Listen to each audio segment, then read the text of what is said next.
Kwa hiyo mimi nakushukuru sana, na kwa kweli nawashukuru ndugu zangu ambao tumejumuika pamoja.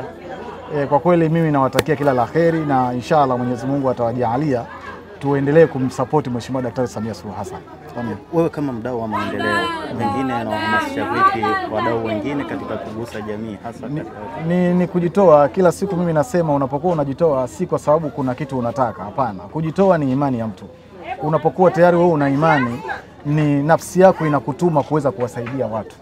Huwezi kulazimishwa kumsaidia mtu isipokuwa uwe na imani. Imani huwa inatokana na mtu na matendo yake, tangia huko alikotoka.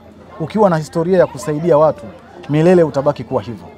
Shekhe, ukimsaidia mtu unabaki kumsaidia, huna sababu ya kusukumwa. Lakini tuwaombe watu wengine pia waendelee kupata msukumo huo wa kuweza kuwasaidia watu, kwa sababu hii ni jamii ambayo ni jamii ya Kitanzania ambayo inapaswa kusaidiwa, yenyewe ikainuka.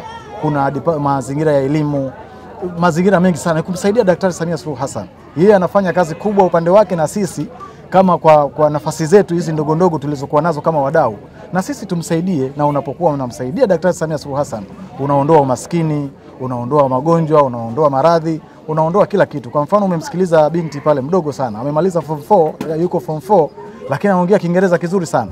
Yawezekana Kiingereza chake ambacho anazungumza tofauti na Kiingereza cha wengine ambao wako mtaani. Kwa hiyo ni masuala kuweza kuwasaidia.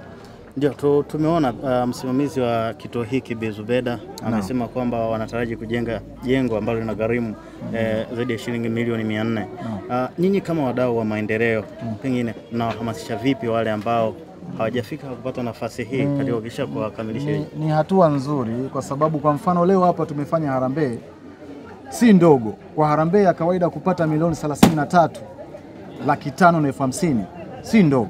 Sasa hiyo ni kuendelea kuwasapoti wengine ambao wako nje kuja kuwekeza. Hiyo unawekeza, unaweka deni kwa Mwenyezi Mungu. Wewe Mwenyezi Mungu unapomwekea deni, naye atakulipa. Anakulipaje utajua mwenyewe. Sasa hiyo ni bahati nasibu.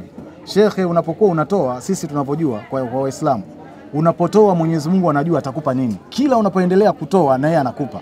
Kwa hiyo mimi ni kuendelea kuwasapoti. Kupata milioni 33 kwa wakati mmoja si kitu kidogo. Tofali karibuni 5,000, simenti 5,800, ni jambo la kumshukuru Mwenyezi Mungu. Kwa hiyo wengine kuitafuta hiyo milioni 400 si jambo dogo. Kwa hiyo tuendelee kuhamasika. Wasanii, kunaona wasanii wanakuwa wanatoa fedha, ni kujitoa tu. Kwa mfano kuna wasanii 10 wakisema kila mtu anatoa milioni 10 tayari ni milioni 100 hiyo. Kwa hiyo ni vitu vya kuhamasika tu, ni kuendelea kuwasaidia watoto hawa kupata sehemu nzuri na kupata mahitaji mazuri. Mimi nakushukuru sana. Asante sana. Jina langu naitwa Omar Rajabu Kombe. Mimi ni mratibu wa iftari ya leo, ambapo imefanyika hapa kwa lengo la kuombea taifa amani na kuombea uchaguzi wetu wa amani na kumuombea Mheshimiwa Rais wa Jamhuri ya Muungano wa Tanzania Daktari Samia Suluhu Hassan, ili Mwenyezi Mungu azidi kumpa nguvu na heri kwenye kufanya kazi zake. Kwa hiyo tunashukuru dua imeenda vizuri, na tunashukuru zoezi la kuchangia limekwenda vizuri.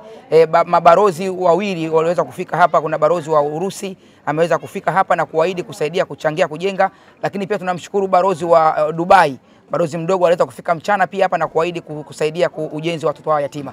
Mtoto wa kike ni mtu muhimu sana.